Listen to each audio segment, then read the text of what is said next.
Posted if that changes.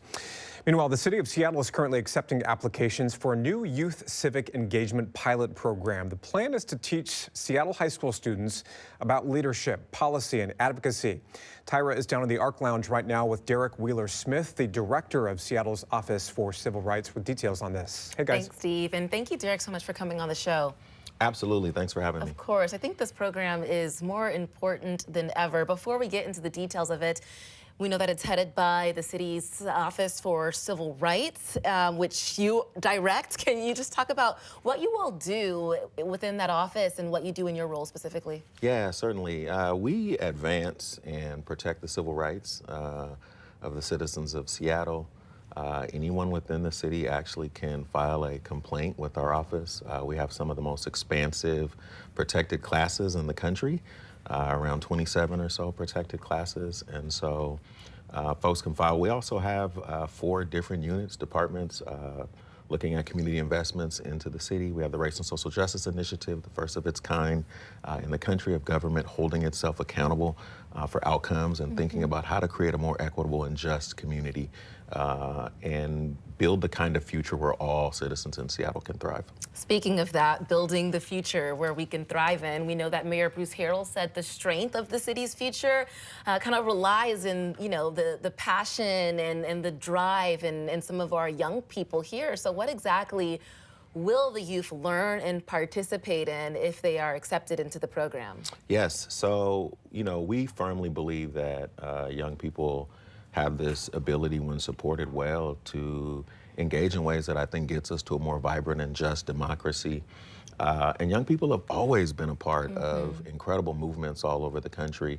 And so we're excited really to be able to get these young people involved in learning more about civic engagement, learning more about different policy recommendations and opportunities to meet local politicians and elected leaders and officials, picking issues that deeply impact them in their community, being able to do creative activism projects to raise awareness around those issues, and then writing policy advocacy letters to make recommendations to the congressman or woman or the elected official from their district. That's a lot of hands-on experience. When it comes to the key issues, when it comes to, I don't know, civic engagement, civil rights, what are some of those key issues that you believe the youth should be tapped into, or maybe what are the ones that they've looked at in the past?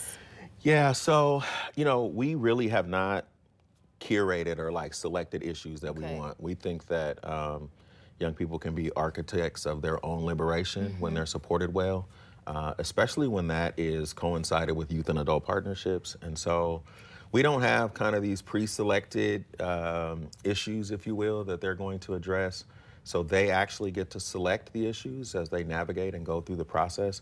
I think young people have spoken loudly here recently in the last few years. And so we've heard young people raise their voices around issues like mental health and mental health awareness.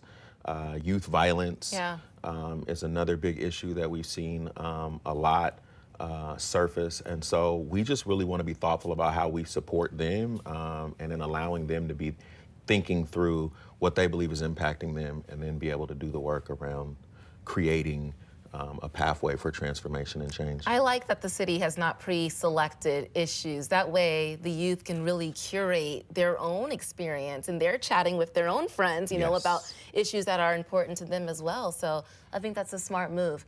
Only 20 youth will be chosen, right? That's a very select cohort there. So what are the qualifications and what should they include in their applications? That's correct. 20 young people will be selected this first go around. If not selected, I would say don't be discouraged. The plan is to continue to grow and expand the program. We have 9 different districts in the city of Seattle. And so what we want to be able to do is to have high school students from each of those districts. That way they could represent, you know, one of the elected officials from their district.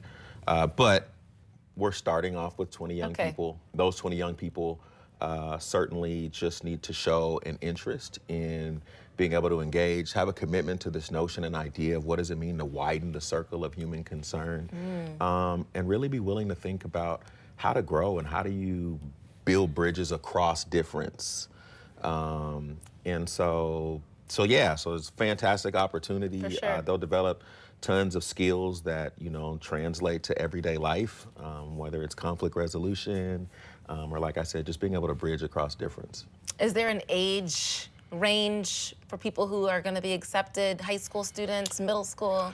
There's not an age range. Well, it's just high school. Oh, just so high it's, school. yeah, Okay, so as long gotcha. as you're in high school, you know, you could be a freshman or you could be a senior. You know, there'll be a wide range. You know, we believe in multiple perspectives, so we'll certainly look to be intentional about trying to diversify kind of the group that comes together. But yeah, And high school age. We know the application's going to be due soon, so they've got some time to start getting the wheels turning. About February 2nd. February 2nd. All right. Thank you so much for coming in to the ARC Lounge and sharing all that information. This is such a cool program that the city is spearheading. Absolutely. It really is, and thank you for your work too. Thanks for having us. Hey, Steve, youth, they have the power to change the future. Yes, they do, and this is a really cool opportunity for youth to make a difference. And on a totally unrelated side note, I love Derrick's jacket. Steve loves your jacket. I love the whole outfit, the glasses, the pants. You can't see his shoes, but they are also very nice. Thank you, Looking Steve. good. Thank you, guys.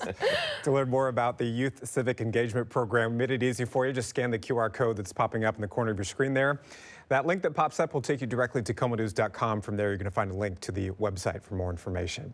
Still ahead, from National Bagel Day to preparing for the Super Bowl, it's the stories we're following for you in the look ahead. That's coming up. Before we hit a break, trending right now, Princess of Wales.